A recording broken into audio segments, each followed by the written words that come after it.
ایک دن حضور نے وضو کیا تو اصحاب رسول آگے بڑھے، حضور کے مبارک وضو کو اپنے ہاتھوں پہ لے کے اپنے چہروں کے اوپر ملنے لگے، اور جنہیں وہ پانی نہیں ملتا تھا وہ ان گیلے ہاتھوں سے ہاتھ رگڑ کے ان کو اپنے چہروں پہ ملتے۔ محبتوں کا یہ انوکھا انداز۔ کچھ لوگ دلیلیں ڈھونڈتے رہ جاتے ہیں۔ اللہ اکبر، پانی ہڑا نو لوڑ کی راہ بران دی، پہنچے آپ دریا سرکار یارا۔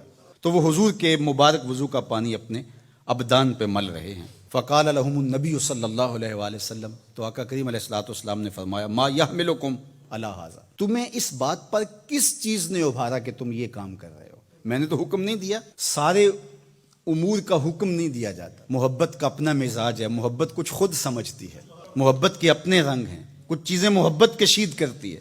تو کہا کہ میں نے تو یہ حکم نہیں دیا، ما یحملکم علی ھذا، تمہیں اس بات پر کس چیز نے ابھارا؟ قالوا حب اللہ و رسولہ، اللہ اور اس کے رسول کی محبت نے۔ یہ تقاضۂ محبت ہے کہ محبوب کے بدن سے گرا ہوا پانی بھی زمین پہ نہ بہنے پائے۔ حضور علیہ الصلوۃ والسلام نے ایک دن پچنے لگوائے اور ایک صحابی کو کہا، جاؤ اس کو ایسی جگہ بہا آؤ جہاں کسی کے قدم نہ پڑے۔ وہ گئے اور ایک پتھر کی اوٹ میں بیٹھ کر نوش جان کر لیا، اور جب وہ واپس آئے تو حضور نے دیکھا تو کہا، لعلک شربت، شاید تو پی آیا ہے۔ اس نے کہا، جی حضور، میں نے کہا کہ اس سے بہتر اور کیا جگہ ہو سکتی۔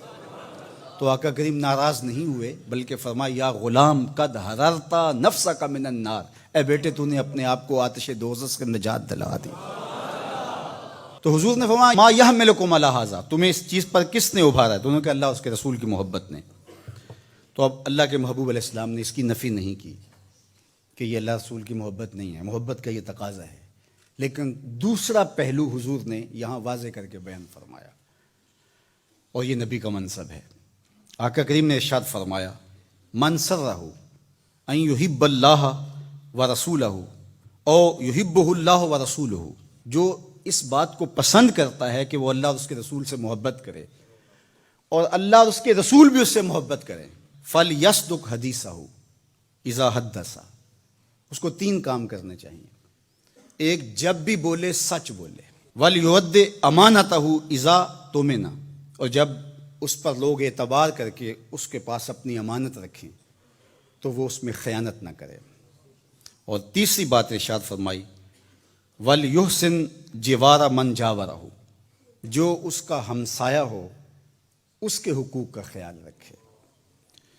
ایک طرف تمہارا یہ عمل کہ تم میرے وضو کے پانی کو بھی زمین پر گرنے نہیں دیتے، یہ تمہاری محبت کا چھلکتا ہوا ایک انداز ہے، لیکن کہیں یہی نہ رک جانا اور محبت کے اسی انداز کو ہی اپنا کر کے باقی سب چیزوں سے بے نیاز نہ ہو جانا۔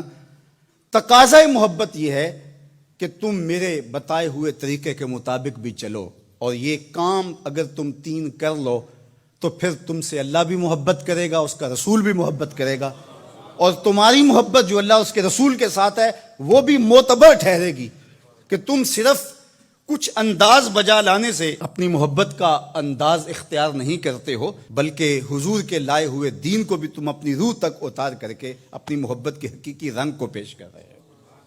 تو اب یہ 2 چیزیں ہمارے سامنے آئیں۔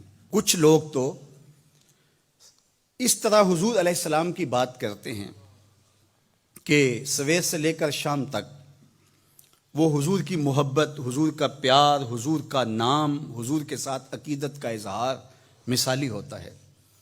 ہم نے دیکھا ہے کہ حضور کا ذکر آ جائے تو ان کی آنکھوں سے آنسو ٹپکنے لگ جاتے ہیں، اور ان کا وجود حضور علیہ الصلوۃ والسلام کی محبت سے، حضور علیہ الصلوۃ والسلام کے پیار سے، حضور کی الفت کے نور سے بھرا ہوا دکھائی دیتا ہے۔ لیکن ہم جب دیکھتے ہیں تو وہ 5 گانا نماز بھی نصیب نہیں ہوتی، اللہ کے بندوں کے جو حقوق ہیں ان میں وہ بہت زیادتی کر رہے ہوتے ہیں۔ اور دوسرا رویہ یہ ہوتا ہے کہ وہ تہجد بھی پڑھیں گے، حقوق العباد کا خیال بھی رکھیں گے، لیکن حضور کا نام بھی صحیح طریقے سے لینے کی توفیق نہیں ہوتی۔ تو 2 پہلو ہیں، ایک طرف ادب مفقود، دوسری طرف عمل مفقود۔